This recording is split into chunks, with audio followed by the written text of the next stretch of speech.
Good morning. I'm Natural Grandma, and Papa Hank is behind the camera. And this is our brooder. We're raising up. These chickens are just over 2 months. They're on our homemade roost there. They're loving that. Natural Grandma is my heart's desire to take care of the land responsibly, to raise animals, chickens and cows responsibly, not in a feedlot style that is both depleting the land and giving the animals an unnatural existence, but I want to give them as much of a natural existence as possible. This helps the land. It actually grows the land. It will actually restore the topsoil. It fights diseases in the animals so that we don't have to medicate. It also raises healthy animals. Eggs that come out of our chickens will be very thick-shelled and have dark yellow yolks, unlike the thin, pale eggs that you get in the supermarket. Our beef are grass-fed and grass-finished. Again, for the health of the animal, to give them a natural diet, not the grain-fed diet that modern man has decided to give them, which causes problems in the beef and it causes inflammation in the people that eat it. So my desire and my heart is from the ground up, restoring the soil, restoring the animal, providing for the animal, and by that providing for the health of the people that consume the animal. We outside of this brooder, this is what we had. Our temperatures were dropping down to the low 20s and 19s when we had these chickens in their incubation part, and we needed to get them in a place that was warm. So we used what we had, which is this trailer, and you see we have electric netting all the way around. There's a big area out there, and we can move this probably once a week is about what we're moving it right now, to give them fresh grass, and they just love being out there. It's quite windy today, so some of them are hovering inside. My desire for Natural Grandma is to take us to a place where we're completely self-sustaining, to bring other people alongside.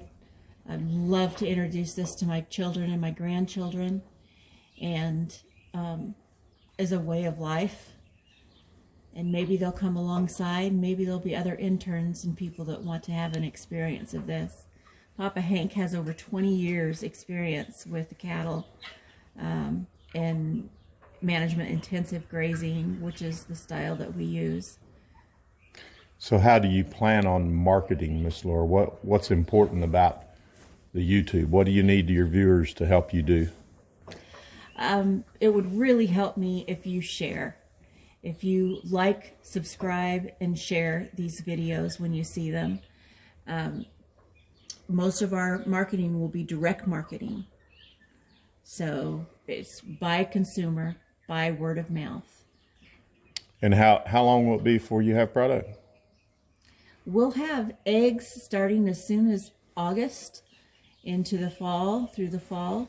We hope to have chicken this fall, and stay posted and see if we have turkeys for Thanksgiving. We may be adding those. We've got a few trial runs going right now, so we'll see about that. Beef we will have beginning next summer of 21.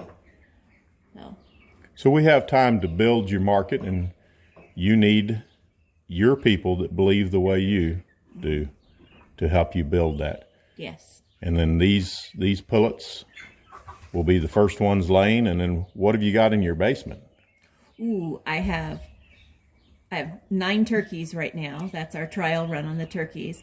And we also have 3 geese, which will be our guard geese. We also have about 330 chickens that we'll be adding to this flock, which is 145 right now. So you're going to have over 450 hens laying eggs next spring. yes, we will have eggs. Plenty of healthy eggs. They will get sunshine, and they'll be in quite a structure by spring. They won't be in the makeshift trailer, will they? No, we're going to build them a big structure that'll just go along. We'll be actually following the cows with them every probably about 3 days behind the cows, and we'll move them every 3 days.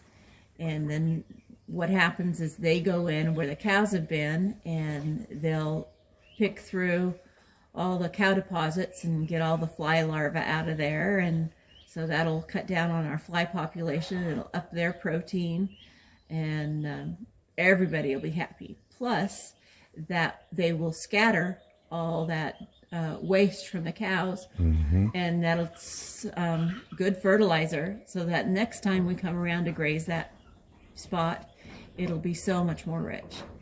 Could you tell us a little bit about the bird houses, just a short story of what you're seeing in those bird houses that Greg Judy turned us on to for the tree swallows? What have you got in your tree swallow houses? Oh, my favorite one, we have a pair of indigo buntings that took up residence. They are so brilliant and lovely.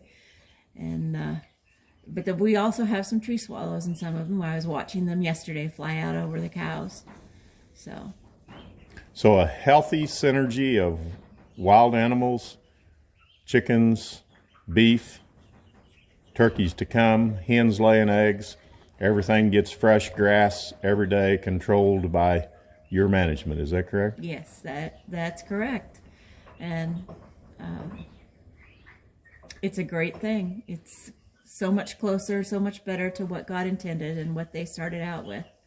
And that's what we want here at Natural Grandma. Well, thank you, Miss Laura, for sharing your passion. And we're hope to show people more of the lifestyle in Missouri of raising animals for farm to fork production in a natural setting.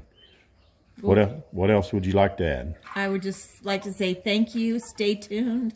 We'll have a combination of fun videos, informative videos, and just letting you know what's going on. And don't forget to like, subscribe, and share. Okay, do your chickens know your voice? Can you call them? Hey, chickies. Hey, chickies. Come on, chickies. Yeah, they like me better when I have worms in my hand. Yes, that'd be true. Well, remember to like, share, and subscribe so we can build this direct market that's a safe food supply. Thank you from naturalgrandma.com, Natural Grandma on YouTube, Natural Grandma on Instagram, and Natural Grandma in various other places. On Facebook, all Natural Grandma. It's amazing.